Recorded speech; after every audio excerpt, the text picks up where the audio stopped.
আর রিতকে এমনভাবে হলুদ লাগাতে দেখে হেনা খান অবাক হয়ে বলে উঠল, কি করছিস রিত? হেনা খানের কথায় রিত তার দাদির দিকে না তাকিয়ে হলুদ লাগাতে লাগাতে মায়ের চোখে নিজের দৃষ্টি স্থির রেখে স্বাভাবিকভাবেই বলে ওঠে, হলুদ লাগাচ্ছি। তোর কি আমাকে কানা মনে হচ্ছে রিত? তুই ওকে এভাবে কেন হলুদ লাগাচ্ছিস?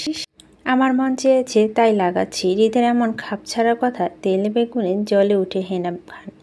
কপার ট্রাক দেখে বলে উঠে, তোর মন চাইলেই কোনো কিছু করতে পারবি না তুই আমার সোনা মার সাথে? তো একদমই না। হেনা খানের এমন কথায় রিত মায়ের থেকে দৃষ্টি সরিয়ে দাদির দিকে তাকায়, পরে তীক্ষ্ণ দৃষ্টিতে তাকিয়ে থেকে প্রশ্ন করে বলে উঠে, কেন পারবো না? তোমার সোনা মা আমার সাথে বিয়ে দেওয়ার সময় তুমি কি আমার সাথে চুক্তি করেছিলে যে তোমার সোনা মাকে আমি কোনো কিছু লাগাতে পারবো না, কিছু করতে পারবো না? কই, আমার তো তেমন কিছু মনে পড়ছে না।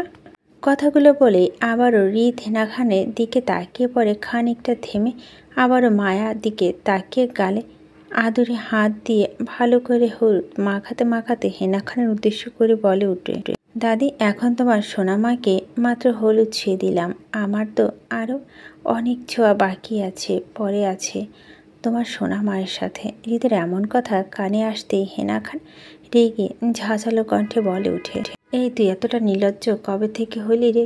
হলি রিত, জবে থেকে বউ আমার পালাই পালাই করে, সোজা সাপটা উত্তর। রিদের এমন খাপছাড়া কথা হেনা খান চুপ হয়, কারণ তিনি রিতকে আরও কিছু বলতে তার উত্তর হিসাবে রিদের এমন লাগাম ছাড়া কথা শুনতে হবে তাকে। তাই তিনি চুপ করে রিদের দিকে অসহায় দৃষ্টিতে তাকিয়ে থাকে। উপস্থিত সবাই চুপ হয়ে আছে রিদের কথার সাথে মায়ারও। রিত নিজের মতো করে মায়াকে হলুদ লাগিয়ে সবার দৃষ্টি অপেক্ষা করে হনহনিয়ে চলে যায় জায়গা ছেড়ে। অন্য কারো রিত এমন পরিবর্তনটা মোটেও ভালো লাগছে না। রাগে তার শরীর রিরি করছে শরীরটা তার। আর সেই রাগের রেশ ধরে হাতে থাকা হলুদ বাটিটা প্রচণ্ড জোরে আছাড় মেরে ফ্লোরে আয়ান। তার ইচ্ছে করছে সব কিছু ধ্বংস করে দিতে। কেন তার সাথে এমনটা হচ্ছে? সে তো এমন কিছু আশা করেনি, তাহলে আজ কেন তাকে এত কেন কেন কেন প্রশ্নের সম্মুখীন হতে হচ্ছে? কে দিবে তার এত কেন প্রশ্নের উত্তর? একরাশ বিরক্ত নিয়ে ঘুম ঘুম চোখে ঢুলতে ঢুলতে ধীর পায়ে ছাদ থেকে নিচে নেমে যাচ্ছে মায়া। সারা মুখে গলা তার হলুদ মাখামাখি। সেই হলুদ পরিষ্কার করার জন্য হেনা খান মায়াকে নিচে পাঠায় গোসল করার জন্য। হলুদ অনুষ্ঠানে এখনও চলছে ছাদের সারা রাত ব্যাপী। সেটা বহাল থাকবে।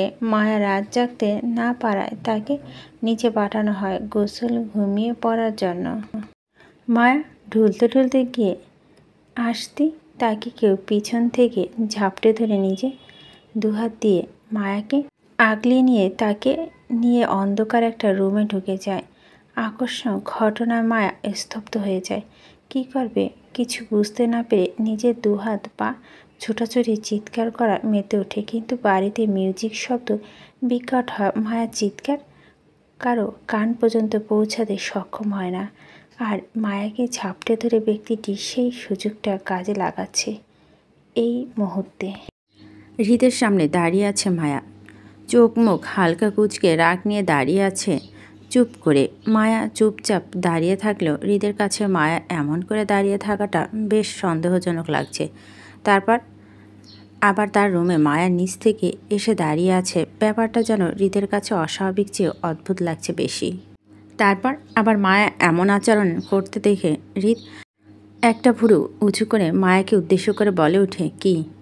মায়া হৃদের মুখের কি শব্দ শুনে এই মুহূর্তে চরম বিরক্ত কারণ হয়ে দাঁড়িয়েছে। হৃদকে যদিও মায়া প্রচণ্ড রকমভাবে ভয় পায়, কিন্তু এই মুহূর্তে মায়া হৃদকে ভয় পাচ্ছে না মোটেও। উল্টো হৃদের ওপর এক ঝাঁক ঝুঁকি ভরা রাগ কাজ করছে। তাই এইভাবে চুরি করে এনে এই রুমের ভিতর ধাক্কা দিয়ে ফেলে দিয়ে আবার জিজ্ঞেস করছে কি? আবার ফেলে দিতে দিতে দরজা দিয়ে পালিয়ে গিয়ে আবার ওয়াশরুমের ভিতর থেকে বেরিয়ে এসে তাকে নিচে পড়া থেকে উঠালো। আজব প্রাণী। ফেলে যদি দিবে তাহলে ওঠাবার কি দরকার? তাই সে হৃদের সাথে কোনো কথা বলবে না একদমই। এবার যা কিছু হয়ে যাক না কেন। তাই সে ঘামটি মেরে নিজের মুখের তালা এঁটেছে শক্তভাবে। হৃদ মায়াকে চুপচাপ থাকতে দেখে আর মায়াকে কোনো রকম কথা বলতে না দেখে কপাল কুঁচকে এলো হৃদের। হঠাৎ করে মায়ার অদ্ভুত আচরণে হৃদ সন্দেহ সৃষ্টিতে তাকিয়ে থেকে আবার প্রশ্ন করে উঠে, কি সমস্যা বলবে তো? হৃদের কথা মায়া হৃদের দিকে এক পলক তাকিয়ে আবার নিজের মতো করে চুপচাপ দাঁড়িয়ে থাকে। এতে করে হৃদ খানিকটা বিরক্ত নিয়ে শক্ত গলায় বলে উঠে, কি হয়েছে বলবে তো? বেরো বাবা। আর এখানে কি করছো তুমি? তোমার না ছাদে থাকার কথা ছিল? সবার সাথে তীক্ষ্ণ দৃষ্টিতে তাকিয়ে হৃদের এমন ঝাঁঝালো কণ্ঠ কথা শুনে খানিকটা ভরকে যায় মায়া। অসহায় দৃষ্টিতে হৃদের দিকে তাকিয়ে থেকে আস্তে করে বলে উঠে, আপনি তো আমাকে এই রুমে চুরি করে এনেছেন, তারপর আবার আমাকে নিচে ধাক্কা দিয়ে ফেলেও দিয়েছেন। আমি হাতে ব্যথা পেয়েছি তো আবার আপনি আমাকে বকা দিচ্ছেন? আমি তো আমার রুমে যাচ্ছিলাম গোসল করতে, কিন্তু তার আগে আপনি আমাকে চুরি করে নিয়ে এলেন। মায়ের কথা শুনে হৃদ মুহূর্তে চমকে ওঠে। সে তো মায়াকে এখানে নিয়ে আসেনি, তাহলে কে এনেছে? হৃদ কিছু একটা ভেবে দ্রুতগতিতে দৌড়ে দরজার দিকে ছুটে যায়। আশেপাশে চঞ্চল দৃষ্টিতে তাকিয়ে কাউকে খুঁজে চলছে। কে মায়ের ক্ষতি চায়? কে মায়াকে তার রুমে ধরে এনেছে? কেউ তো চায় মায়া হৃদ থেকে দূরে থাকুক, কিন্তু কে সে? কার এত সাহস যে তার বউকে ছুঁড়ে দেখার চেষ্টা করতে চায়? তার কলিজাটা তো মেপে দেখবে হৃদ। আশেপাশে কাউকে খুঁজে না পেয়ে হৃদ নিজের ফোন বের করে আসিফকে কল দিয়ে কিছু একটা বলে। এক ঝাঁক রাগ নিয়ে আবারও রুমের দিকে পা বাড়ায়। নিজেকে শান্ত করে মায়ের দিকে এগিয়ে আসে হৃদ। খানিকটা থেমে মায়াকে ভালো করে পর্যবেক্ষণ করে নেয়। পরে মায়ার হাতে কাটা দাগটা দেখে চোয়াল শক্ত হয়ে ওঠে হৃদের। সাথে সাথে দ্রুততার সঙ্গে মায়ার হাত নিজের কাছে টেনে নেয় শক্তভাবে। মায়াকে রেগে কিছু বলা ভেবেও থেমে যায় হৃদ, কারণ মায়াকে কিছু বলা বেকার। কিন্তু নিজেই জানে না তার সাথে আসলে কি হয়েছে। হৃদ সবটা বুঝতে পেরে কিছু একটা ভেবে মায়ার দিকে কিছুক্ষণ শান্তভাবে তাকিয়ে থেকে মায়াকে উদ্দেশ্য করে বলে উঠে, যাও গিয়ে ফ্রেশ হয়ে নাও তুমি। আজকে তুমি আমার সাথে আমার রুমে থাকবে, তাই কোনো বাহানা না করে গোসল করে এসো। আমি তোমার জন্য খাবার আনছি, আর এই রুম থেকে যেন তোমাকে বের না হতে দেখিনি। তাহলে আমার থেকে খারাপ কেউ হবে না, আমার মনে হচ্ছে না। So be careful. কথাগুলো বলে মায়াকে কোনো কিছু বলতে না দিয়ে কোলে তুলে নিয়ে ওয়াশরুমে দরজার দিকে পা বাড়ায় হৃদ। মায়াকে শাওয়ার নিয়ে দাঁড় করিয়ে বাম হাতে পানির ট্যাপ ছেড়ে দিয়ে বাহিরে চলে আসে হৃদ। শরীরটা তার রাগে রিরি করছে। তার কলেজা হাত দেওয়া মানুষটাকে এমনি এমনি ছেড়ে তো দিবে না সে, কিন্তু তার আগে তার হৃদকে সেভ করতে হবে যে কোনো মূল্যে। তাই আজকের রাতটা হৃদ তার সাথে রাখবে, যাতে কোনো ক্ষতি করতে না পারে। যদি হৃদ তখন নিজের রুমে না থাকতো তাহলে কি হতো তার বাচ্চা বউয়ের? মায়াকে হলুদ ছুঁয়ে নিজের রুমে এসেছিল গোসল করতে। পরে গোসল করা শেষ করে বাহিরে বের হওয়ার জন্য তখনই দরজা খুলতে কিছু পড়ার শব্দ কানে আসতেই চমকে উঠে দ্রুত এগিয়ে আসতে চোখ পড়ে মায়াকে ফ্লোরে উফুর হয়ে পড়ে থাকা দেখে। সাথে সাথে মায়াকে টেনে নিজের সামনে দাঁড় করায় সবটা জানতে চায়। মায়া বেখেয়ালি আচরণ আর কথা হৃদ সবটা বুঝতে পারে নিজের মতো করে, তাই সে মুহূর্তে চুপ হয়ে যায়। হৃদ মায়ার জন্য সার্ভেন্ট দিয়ে খাবার এনে রুমে বসে আছে সেই কখন থেকে, কিন্তু মায়া ওয়াশরুম থেকে বের হওয়ার নাম নিচ্ছে না। হৃদ বেশ কিছুক্ষণ সময় নিয়ে বসে থেকে কপাল কুঁচকে তাকায় ওয়াশরুমের দরজার দিকে। ব্যাপারটা তার মোটেও ভালো ঠিকছে না। সে কখন থেকে মেয়েটা ওয়াশরুমের ভিতর, অথচ ভেতর থেকে পানি পড়া বা কোনো রকম নড়াচড়ার শব্দ কানে আসছে না তার। ব্যাপারটা তার কাছে বেশ অদ্ভুত লাগছে। আর তার সেই অদ্ভুত হওয়ার ধাপটা এগোতে ধীর পায়ে উঠে এগিয়ে যায় ওয়াশরুমের দরজার দিকে। পরে ওয়াশরুমের দরজার সামনে দাঁড়িয়ে আস্তে করে টুকা দিয়ে চিন্তা বলে উঠে, বউ ও বউ, বউ তুমি আমার ঘুমিয়ে পড়েছে ওয়াশরুমে? হৃদের কথা মায়া কোনো নড়চাড় না দেখে বেশ চিন্তা পড়ে গেল হৃদ। মেয়েটা যেখানে সেখানে এমন উদ্ভট কাজ করে বেড়ায় কিভাবে আল্লাহ জানে। এতটা পাগলামো না করলে কি হয় না মেয়েটা এমন অদ্ভুত আচরণে মেরেছে সে বারবার। শেষবার মতো মানুষকে বাধ্য হয়েছে এই মেয়েটার সামনে ঝুঁকতে। আর কি চায় মেয়েটা? এমনকি তার কলিজা ছিঁড়ে খাবে মেয়েটা? এতটা জ্বালায় কেন মেয়েটা তাকে? সেও আর ছাড় দিবে না এই মেয়েকে, তাকে পুড়াবে। সেও তার বউকে পিষে ফেলবে নিজের সাথে, তারপর ছাড় দিবে না, একদম না। বউ তার একদম আদরে আদরে ভরিয়ে দেবে সে। কথাগুলো এক মনে ভেবে হৃদ আবারও দরজার আস্তে করে টোকা দিতে লাগে বারবার, আর আদুরে সুরে বলে ওঠে, বউ, স্বামী তোমার বড্ড টেনশন করছে তোমাকে নিয়ে, তাই ওয়াশরুম থেকে বের হয়ে আসো সোনা। এবার মায়ের কোনো হেলদোল না দেখে হৃদ খানিকটা বিরক্ত নিয়ে ঝাঁঝালো কণ্ঠে বলে ওঠে, কিরে বাবা, কি হয়েছে বলো তো? তোমায় নাকি এইভাবে ওয়াশরুমে ঘামটি মেরে বসে থাকার কোনো মানে তো দেখছি না আমি। হৃদ এমন ঝাঁঝালো কণ্ঠের কথা শুনে মায়া ওয়াশরুমের ভিতর থেকে ভয় ভয় আস্তে করে বলে ওঠে, কি পরব আমি? কাপড় নেই তো আমার এখানে, এজন্য তো আমি এখানে বসে আছি। আপনি বুঝতে পারছেন না কেন? মায়ার কথা হৃদ স্বস্তির নিঃশ্বাস ফেলে, যাক বউ তার ঘুমায়নি তাহলে। কিন্তু কাপড়ের বিষয়টি কিছু না ভেবে হৃদ নিজের কাবার থেকে একটা টি শার্ট আর একটা ট্রাউজার এনে আবার ওয়াশরুমের দরজায় নক করে। আদুরে সুরে বলে উঠে, বউ, তোমার কাপড় এনেছি, ধরো। দরজা খুলো সোনা। হৃদের এমন আদুরি মাখা টাইপের কথা শুনে মায়া মুহূর্তে বোকা বনে যায়, কারণ মায়া কখনো হৃদের এমন আচরণের সাথে পূর্বে পরিচিত নয়, তাই বোকার মতো দাঁড়িয়ে থাকে। পরে আবার হৃদের আওয়াজ কানে আসতে মায়া ধীর পায়ে দরজা খুলে হাত বাইয়ে হৃদ থেকে কাপড়গুলো নিয়ে উল্টো পাল্টো দেখে কনফিউজ হয়ে হৃদকে উদ্দেশ্য করে বলে ওঠে, আপনি আমাকে ভুলভাল কাপড় দিয়েছেন তো, এগুলো আমার কাপড় না তো। আমি জানি, বাট আজকে রাতটা এটা পরে নাও বউ, তোমাকে একা ছাড়তে পারবো না, তাই আজ এটা পরে থাকো তুমি। এত বড় বড় কাপড়গুলা পরবো আমি?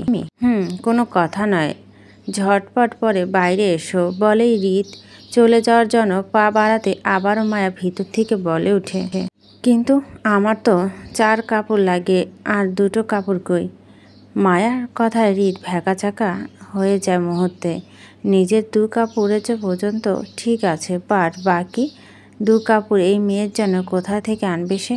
আর এই মেয়ে কবে বুঝবে এই সব বিষয়গুলো? হৃদ খানিকটা ইতস্ত বোধ করে বলে ওঠে, 2 কাপড় পরে নাও না সোনা, তোমার বাকি 2 কাপড় আমার কাছে নাই তো। আমি 2 কাপড় পরবো না, আমার 4 কাপড় চাই।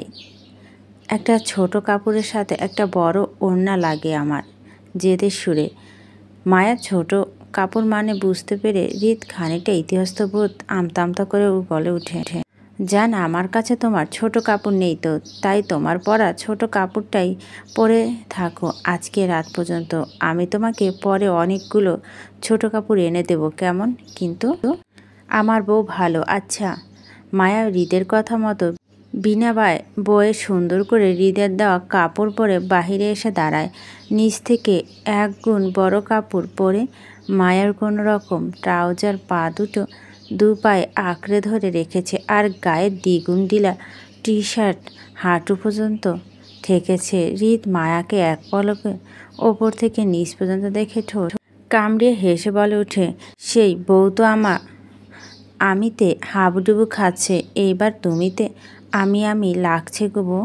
মায়ের হৃদের কথা শুনে কিছু না বলে একবার নিজেকে দেখে নিয়ে গাল ফুলিয়ে ঠোঁট উল্টিয়ে অসহায় ফেস করে তাকিয়ে থাকে হৃদের দিকে। হৃদ মায়ার গাল ফুলানো দেখে ঝটপট করে কোলে তুলে নেয়। আকস্মিক ঘটনায় মায়া ভয় পেয়ে হৃদের গলায় জড়িয়ে ধরে, পরে নিজের হাত পা ছুটাতে থাকে হৃদ থেকে নিজে বাঁচানোর জন্য, কিন্তু নিজের কাজে সফলতা অর্জন করতে না পেরে হৃদের কোলে চুপ করে বসে থাকে। হৃদ মায়াকে কোলে করে নিয়ে সোফার উপর বসে পড়ে। মায়াকে কোলের উপর বসিয়ে এক হাতে আঁকড়ে ধরে অন্য হাতে মায়াকে নিজের হাতে মুখে খাবার তুলে দেয় যত্ন করে। আশ্রিত তার হৃদকে এতটাই কাছ থেকে আজ প্রথম পেয়েছে, আর সেটা সে কখনোই বিফলে যেতে দেবে না, তাই সবটাই চাই তার হৃদ থেকে। তাই আজ সে সেটাই করবে যেটা সে করতে চায়। গভীর নিদ্রায় শুয়ে আছে হৃদ। ঘুমের মধ্যে বারবার হালকা নড়েচড়ে উঠে আবার ঘুমিয়ে পড়েছে সে। ঘুমটা যেন কিছুতেই সম্পূর্ণ করতে পারছে না সে। অজানা এক কারণ বারবার কেঁপে কেঁপে উঠছে হৃদের শরীর। নিজেকে প্রচণ্ড ভারী অনুভব করলেও ঘুমের রেশটা কাটতে পারছে না সে। বারবার কেউ তার ঘুমে হালকা করে দিচ্ছে নিজের সব অদ্ভুত নড়াচড়ার মাধ্যমে। আবার এমন সব নড়াচড়ার মধ্যে দিয়ে হৃদ এর মুখের ওপর একটা হাত গিয়ে পড়ে। ঘুমের মধ্যে হঠাৎ করে মুখের ওপর কিছু পড়ার চোখ মুখ কুঁচকে পিট করে তাকায় হৃদ। চোখের সামনে কিছু দেখতে না পেয়ে আবারও চোখ বন্ধ করে যাবে তখন নিজের মুখের ওপর হাতটা চুড়িগুলো হালকা নড়ে চড়ে ঝনঝন শব্দ করে উঠে। চুরির শব্দ কানে আসতে হৃদ নিজের মাথা তুলে দেখতে গিয়ে ব্যর্থ হয়ে আবারও ধপাস করে বালিশের ওপর নিজের মাথাটা রাখতে হয় তাকে। হৃদ নিজের মুখের ওপর থেকে হাতটা আস্তে করে সরিয়ে রাখে।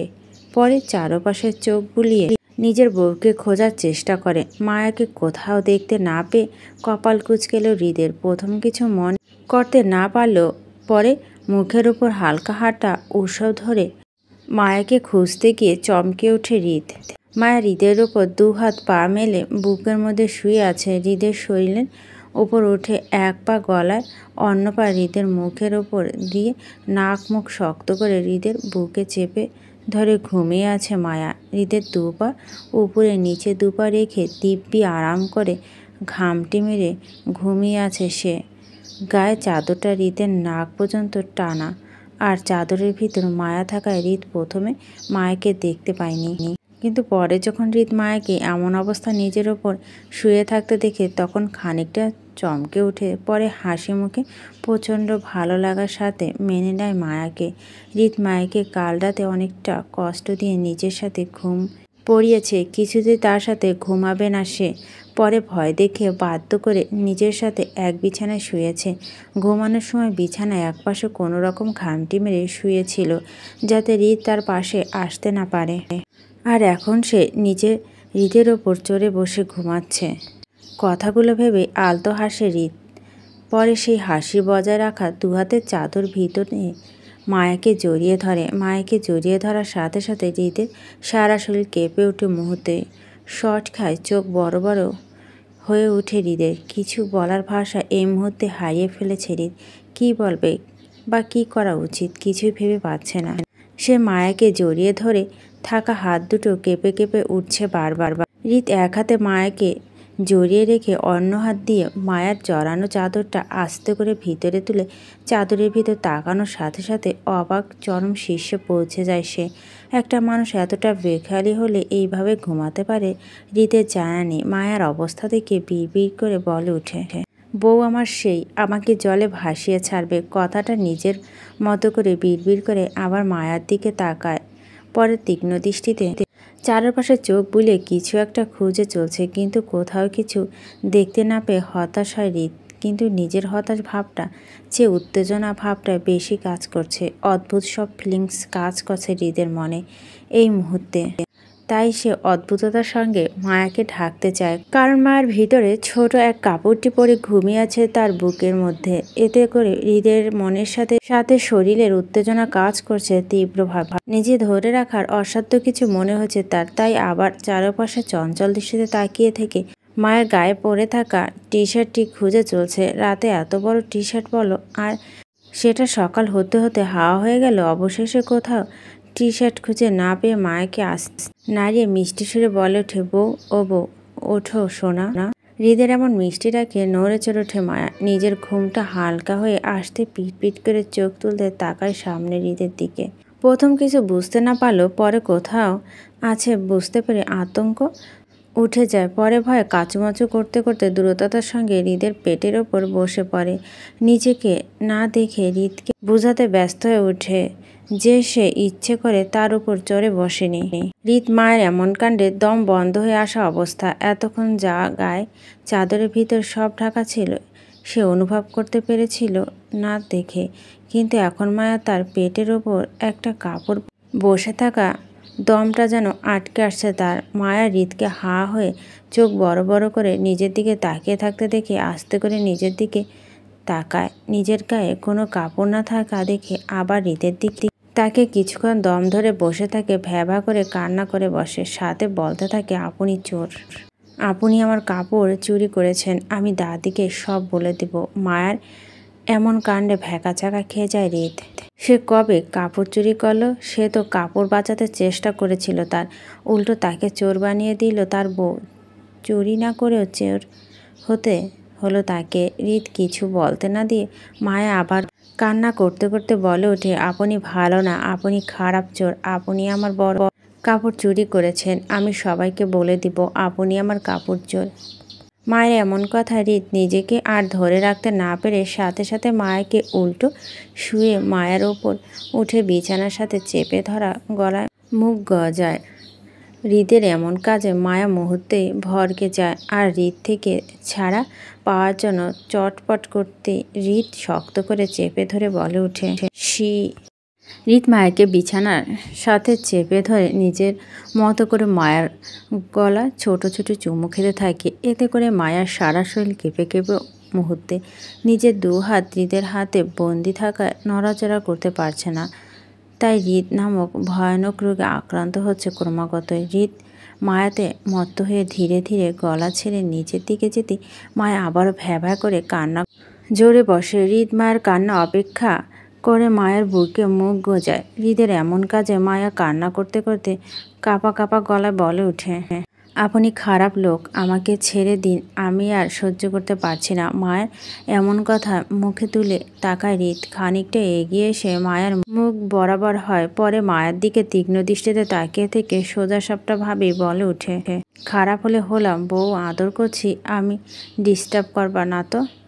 এখন হৃদের এমন কথা মায়া কান্না অফ করে গোল গোল চোখে তাকিয়ে থেকে বলে ওঠে, আপনি মিথ্যা বলছেন কেন? আপনি আমাকে আদর না করে চেপে ধরে কষ্ট দিচ্ছেন। আপনি জানেন আপনি যখন আমার সাথে এমন করেন আমি সেটা সহ্য করতে পারি না, কিন্তু অন্য কেউ আমাকে ছুঁয়ে দিলে আমার আপনার মতো ফিলিংস হয় না কেন? আমার কেমন জানি লাগে নিজেকে ঠিক রাখতে আপনার ছোঁয়ায় আমি। হৃদ মায়ের কথাগুলো শুনে মায়ের দিকে কিছুক্ষণ তাকিয়ে থেকে আস্তে করে মায়ের কানের কাছে মুখ নিয়ে ফিসফিস করে বলে ওঠে, এটাকে প্রেম আসক্তি বলে বউ। আমার ছোঁয়ায় তুমি স্পেশাল ফিল করো কারণ তুমি আমিতে আসক্ত, তাই। কথাগুলো বলে হৃদ মুখ তুলে তাকায় মায়ার দিকে, পরে নিজের এক হাত মায়ের গালে রেখে গালে স্লাইড করতে করতে আবার বলে ওঠে, তোমার চারপাশের পরিবেশটা তোমাকে বড় হতে দিচ্ছে না, বরং তারা তোমাকে আরও দিন দিন ছোট করে তুলছে। আমার ফ্যামিলি মিলে তোমাকে এতটাই আগলে রেখেছে যে তোমাকে বড় হওয়ার সুযোগটা দেয়নি কখনো, তোমাকে বাহিরের জগতের সাথে পরিচয় হতে দেয়নি। এতদিন তোমার ছোট হওয়াতে আমার কোনো প্রবলেম ছিল না, কিন্তু এবার বহু সমস্যার কারণ তুমি বড় না হলে আমাকে একা থাকতে হবে সারা জীবন। বউ থাকতে একা থাকবো আমি, জাস্ট ইম্পসিবল। তাই তোমাকে বড় করব আমি, তোমাকে সেই সব শেখাবো যা তুমি বুঝে উঠতে পারছো না। আর এজন্য আমি তোমার চারপাশে পরিবেশ পরিবর্তন করে দিব। আমার বউ চাই, তার ভালোবাসা চাই, সব চাই আমার। কথাগুলো বলে খানিকটা থেমে হৃদ মায়ের কপালে কপালে ঠেকিয়ে আবারও বলে ওঠে, আমাকে এতটা না পোড়ালে পারতে হৃদ, আমি দহনে আগুনে পুড়তে পুড়তে মরছি হৃদ, আমাকে বাঁচাও হৃদ, তুমি হিনা কেউ এই জ্বালা মেটাতে পারবে না, তোমাকে আমার বড্ড প্রয়োজন হৃদ, আমি কাতর হয়ে বসে আছি, কবে ধরা দিবে আমার কাছে তুমি? মায়া হৃদের কাতর কণ্ঠে কথা শুনে নিজের দুহাত দিয়ে হৃদের দু গাল আঁকড়ে ধরে নিজের মুখোমুখি করে আস্তে করে বলে ওঠে, আপনি এমন সব কথা বলছেন কেন? কি হয়েছে আপনার? আমি আছি তো আপনার পাশে। হৃদ মায়া আদরি মাখা কথা শুনে মায়ের কপালে আলতো করে একটা চুমু দেয়। মায়ের ওপর থেকে সরে মায়াকে নিজের ওপর শুয়ে দিয়ে পাশ থেকে চাদর টেনে দুজনে গায়ে জড়ায়। পরে চাদরের ভিতরে দিয়ে এক হাত মায়া উন্মাদ কোমরে রেখে অন্য হাতে মায়ার মাথায় বুলিয়ে দিতে লাগে। মায়ার ছোট বাচ্চাদের মতো উপুর হয়ে হৃদের গায়ের উপর উঠে শুয়ে আছে। হৃদ মায়ার মাথায় আদরে এক হাত বুলিয়ে দিতে দিতে কাতর কণ্ঠে বলে ওঠে, আমার যে কি হয়েছে তোমাকে বলবো, এই মুহূর্তে বুঝতে পারবে না তুমি, তবে তোমাকে ছাড়ও দিব না আমি, আমার ফিলিংস এগুলো তোমার উপর ঢালবো বউ, তুমি আমার ছাড় পাবা না কখনই, বরং গভীরভাবে আরও জড়িয়ে নেব তোমায়। গত 15 ঘন্টা যদি তোমাকে নিঃশ্বাস দিতে সময়টা পর্যন্ত না দিই, আমি তোমার রোমান্টিক অত্যাচারের কারণ। যদি 15 ঘন্টা তোমাকে এতটা ঝাঁঝাতে পারি তো বাকি দিনগুলো তোমায় কেমন যাবে ভাবতে পারো তুমি? আমি তো ঠিক করে বসে আছি, বউয়ের আদর এবার চাই আমার, কোনো ছাড় নেই। দরকার হলে বউ নিয়ে দেশান্তর হয়ে যাব, তবু বউয়ের আদর খাবো। কি বলো হৃদ? হৃদের এমন লাগামহীন কথাবার্তায় মায়া হৃদের বুকের মধ্যে নিজের মুখ চেপে ধরে মুহূর্তে হৃদের কথা মায়ার ভিতরে অস্থিরতা যেন কয়েক গুণ বেড়ে যায়। কি করবে কিছুই ভেবে না পেয়ে নিজের দুহাত দিয়ে শোয়া অবস্থায় হৃদের শার্টটা কলার চেপে ধরে হৃদের বুকে নিজের নাক ঠোঁট চেপে ধরে রাখে শক্ত করে। হৃদ মায়ার এমনভাবে লজ্জা পেতে পারে? ঠোঁট কামড়ে হেসে মায়াকে আবার গভীরভাবে জড়িয়ে ধরে বলে ওঠে, বউ কি আজ আমার মধ্যে ঢুকে যাওয়ার প্ল্যানিং চলছে নাকি? বিষয়টা কিন্তু খারাপ না, আমার ভালো লাগছে। হৃদের এমন লাগামহীন কথা মায়ার লজ্জা পাওয়া ধাপটা যেন আরও এক ধাপ বেড়ে যায়। আর সেই লজ্জার রেশ ধরে মায়া হৃদের বুক থেকে মুখ তুলে সাথে সাথে হৃদের গলা মুখ গুজিয়ে কামড়ে ধরে। মায়ের এমন হঠাৎ আক্রমণে হৃদ চমকে ওঠে, পরে মায়াকে নিজের সাথে শক্ত করে চেপে ধরে সাথে সাথে উল্টো ঘুরিয়ে বিছানার সাথে আবারও চেপে ধরে। হৃদও মায়ের গলা মুখ গুজিয়ে কামড় বসায়। হৃদের এমন কাজে মুহূর্ত মায়া ভরকে যায়। গোল গোল চোখে হৃদের দিকে তাকা থেকে ঠোঁট উল্টে কাদু কাদু স্বরে বলে ওঠে, আপনি আমায় কামড় খেলেন কেন? তুমি খেলে তাই। আর আমি একা কেন কামড়ে চিনোর সাথে নিয়ে ঘুরবো? তোমাকেও সাথে সামিল থাকতে হবে, সবাইকে বুঝতে হবে তোমার স্বামী কতটা রোমান্টিক। হৃদের এমন কথা মায়া তেজ দেখে বলে ওঠে, আপনি সবসময় আমার সাথে এমন করেন, শুধু কামড় খান আমায়। মায়া এমন কথা হৃদ ভুরু কুচকে মায়ার দিকে তাকিয়ে থেকে বলে ওঠে, তুমি একটা সত্যবাদী কিভাবে সেটা আমি বুঝতে পারি না। মাঝে মাঝে সবসময় কি কামড়টা আমি খেতাম নাকি তুমি আমাকে খেতে? তোমার এই কামড় খাওয়ার রেশ ধরে আজ আমি এই পাগল হয়ে আছি তোমার জন্য। তোমার দেওয়া প্রথম কামড় আমাকে ভিতর থেকে নাড়িয়েছিল অনেকটা। হৃদ কথা মায়ার খানিকটা উচ্চস্বরে বলে ওঠে, বেশ করেছি, কামড় খেয়েছি, আরও খাবো, ইচ্ছে করলে আবার। কথাগুলো বলে মায়া নিজের ঠোঁটে ঠোঁট চেপে ধরে নিজে মুখ পাশে ফিরে নেয় হৃদ থেকে। হৃদ মায়ের এমন জেদে টাইপের কথা শুনে মায়াকে নিজের দিক থেকে মুখ ঘুরিয়ে নিতে দেখে হৃদ সাথে সাথে নিজের হাত দিয়ে মায়ের মুখ নিজের দিকে ফিরিয়ে মায়ের গাল একসাথে শক্ত করে চেপে ধরে।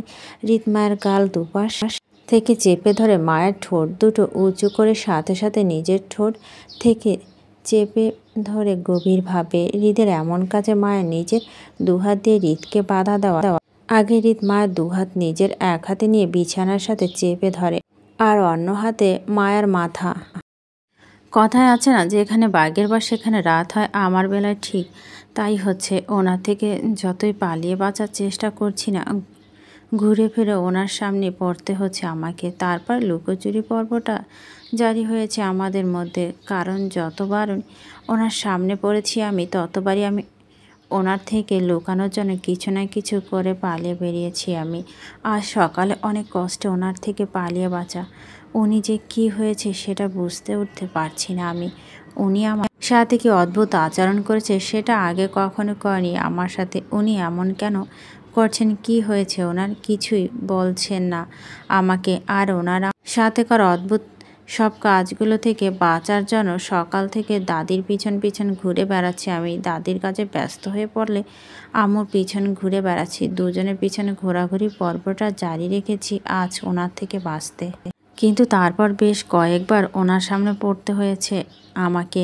উনি হৃদ দেখার আগে আমি লুকিয়ে পড়ছি।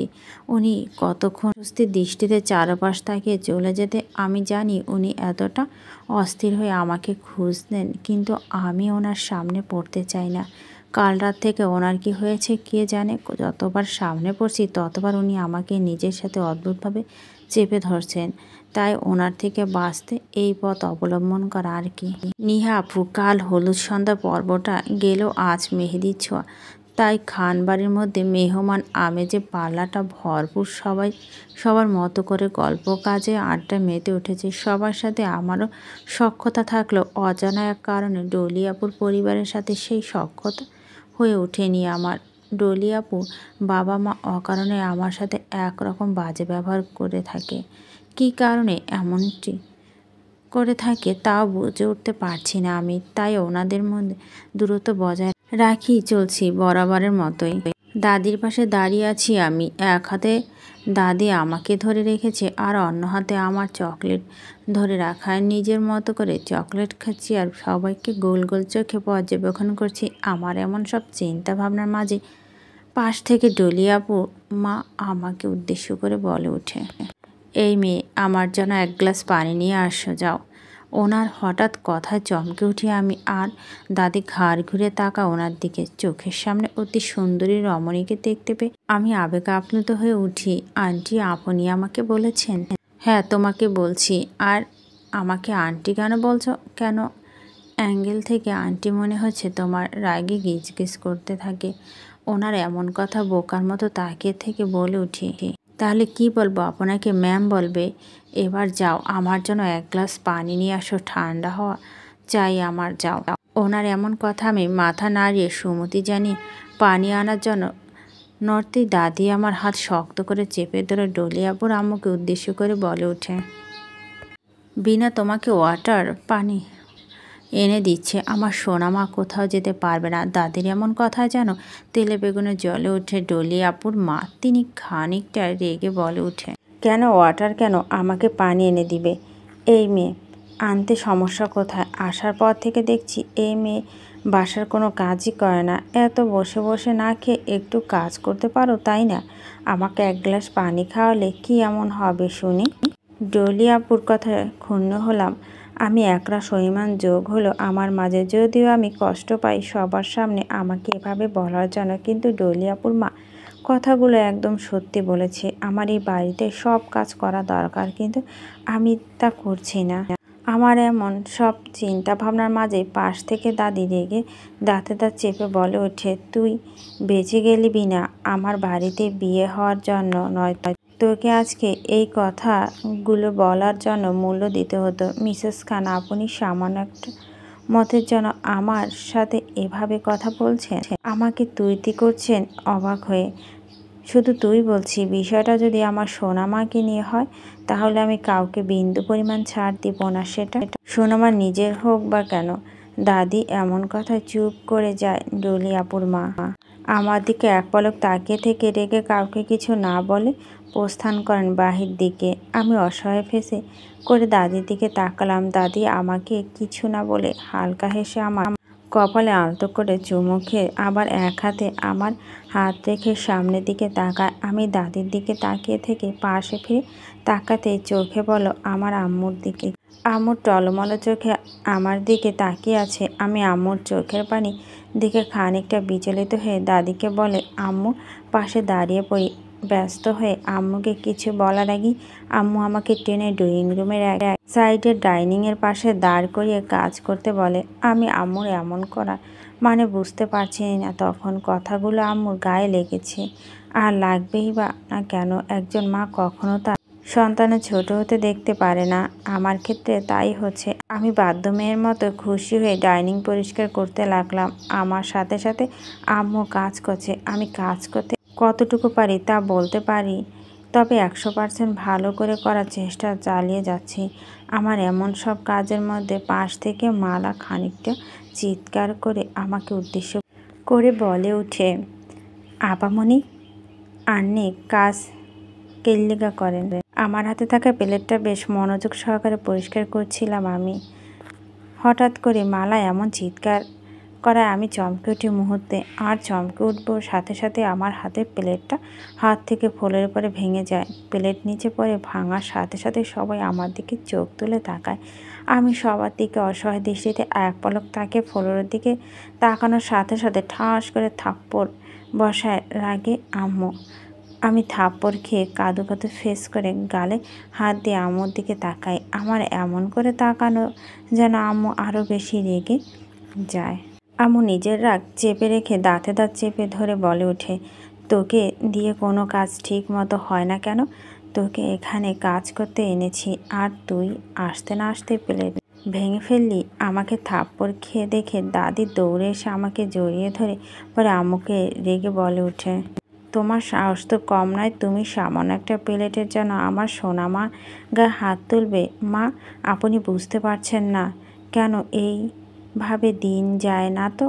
আর ওকে সব কিছু শিখতে হবে। আর কবে শিখবে সবটা আগে ওকে জিজ্ঞেস করো। ও কেন প্লেটটা কেন ভাঙলো? আম্মু এমন কথায় দাদি কিছু বলবে তার আগেই আমি দাদির বুক থেকে মাথা তুলে কপাট রাগ দেখে বলে উঠি, বেশ করেছি, ভেঙেছি, আরও ভাঙবো আমি। কথাটা বলে আমি ডাইনিংয়ের উপর থেকে আরও একটা প্লেট হাত বাড়িয়ে নেওয়ার সাথে আগেই আম্মুর সামনে থেকে আরও একটা থাপ্পড় বসায় আমার অন্য গালে। আমি থাপ্পড় খেয়ে দু গালে দু হাত দিয়ে ফুঁপিয়ে ফুঁপিয়ে কেঁদে চলছি। আমি সবার সামনে আম্মু আমাকে এইভাবে মারলো সামান্য একটা প্লেটের জন্য। ভাবতে একরাশ কান্না ভর করছে আমার মাঝে। থমকে পরিবেশ সবাই আমার দিকে তাকিয়ে আছে। তখনই কেউ আমার সামনে তাকিয়ে তীক্ষ্ণ দৃষ্টিতে তাকিয়ে থেকে পরে আমাকে উপর থেকে নিচ পর্যন্ত চোখ বুলিয়ে দিয়ে সবার দিকে এক পলক তাকিয়ে থেকে আবার আমার দিকে তাকায়। পরে উনি আমার দু গালে হাত সরিয়ে নিজের হাত দিয়ে এপাশ ওপাশ করে ভালো করে আমার গাল দেখে শান্তভাবে আমার দিকে নিজের দৃষ্টি স্থির রেখে বলে উঠে, ওকে থাপ্পড় কে মেরেছে? থমথমে পরিবেশ, সবাই চুপ, কেউ কোনো কথা বলছে না। আর আমি ফুঁপিয়ে ফুঁপিয়ে কেঁদে চলছে। উনি নিজে করা প্রশ্ন উত্তর না পেয়ে খানিকটা রেগে উচ্চস্বরে বলে ওঠে, আমার হৃদকে মারলো কে? জানতে চাই আমি। ওনার এমন করে জোরে চেঁচানোর ফলে সবাই খানিকটা কেঁপে ওঠে। নিস্তব্ধ পরিবেশ, কোনো শব্দ উৎস নেই।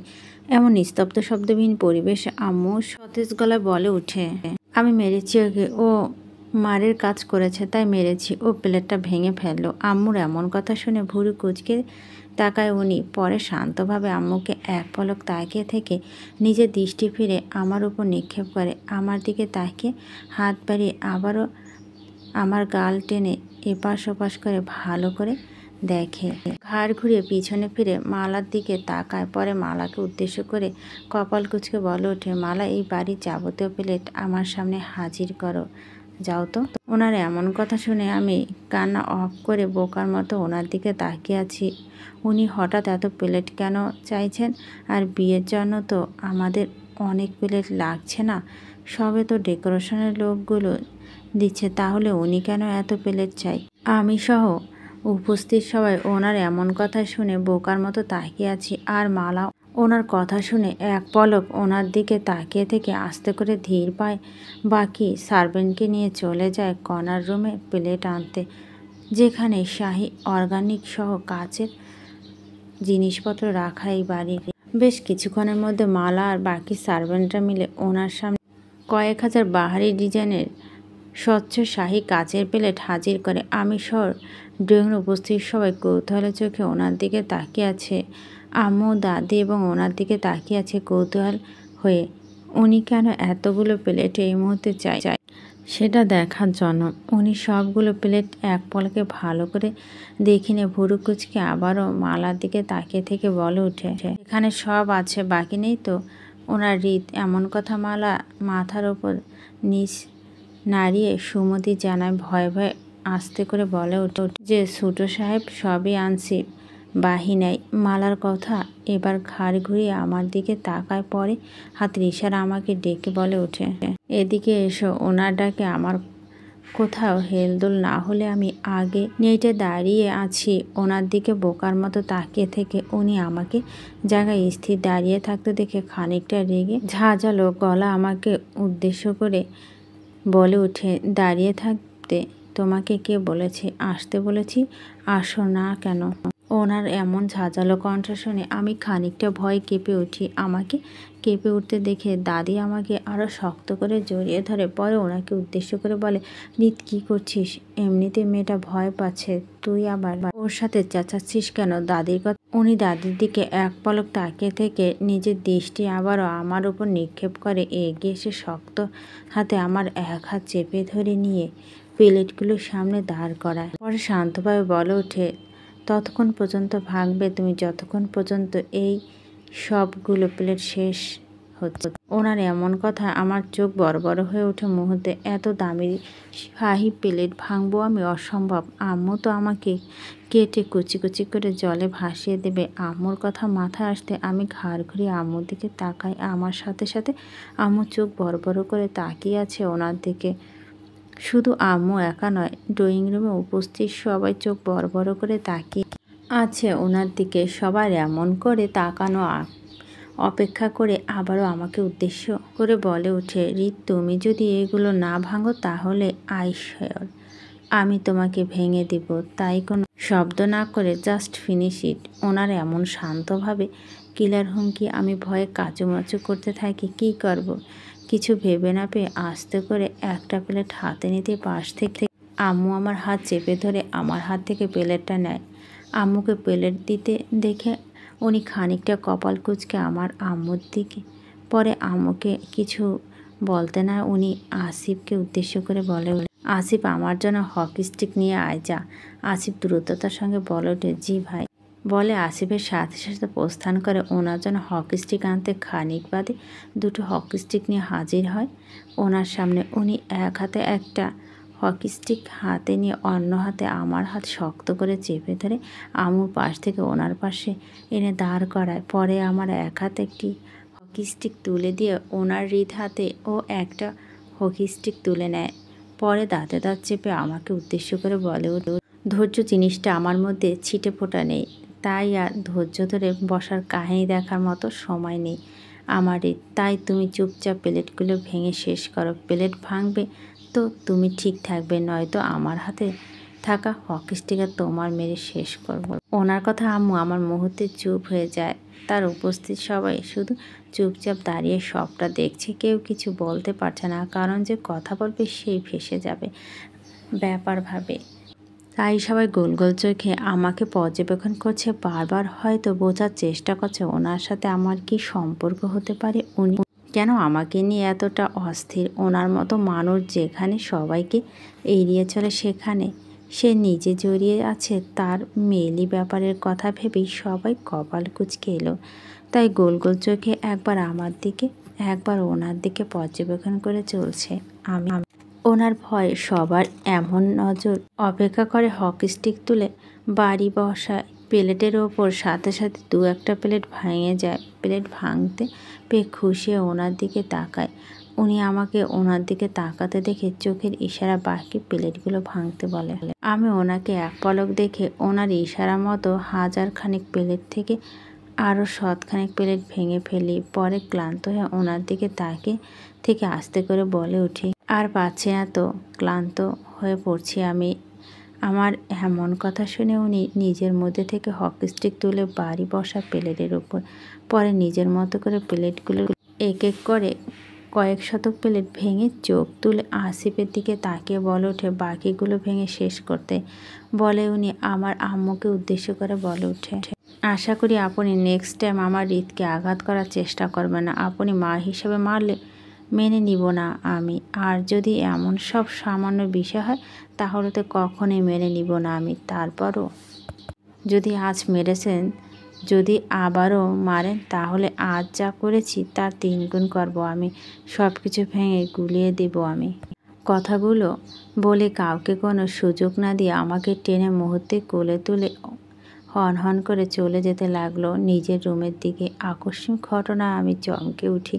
সাথে সাথে ওনার গলা জড়িয়ে ধরে পড়ি। কি হয়েছে বুঝতে পেরে ভয়ে হাত পা ছোটাতে লাগে ওনার থেকে বাঁচার জন্য, কিন্তু আমার এমন করে ছোটানো ও বিশেষ কোনো কাজও হলো না। উনি শক্ত হাতে আমাকে কোথায় নিয়ে হেঁটে যেতে লাগলো, আর পিছন থেকে সবাই হা হয়ে তাকিয়ে আছে আমাদের যাওয়ার দিকে।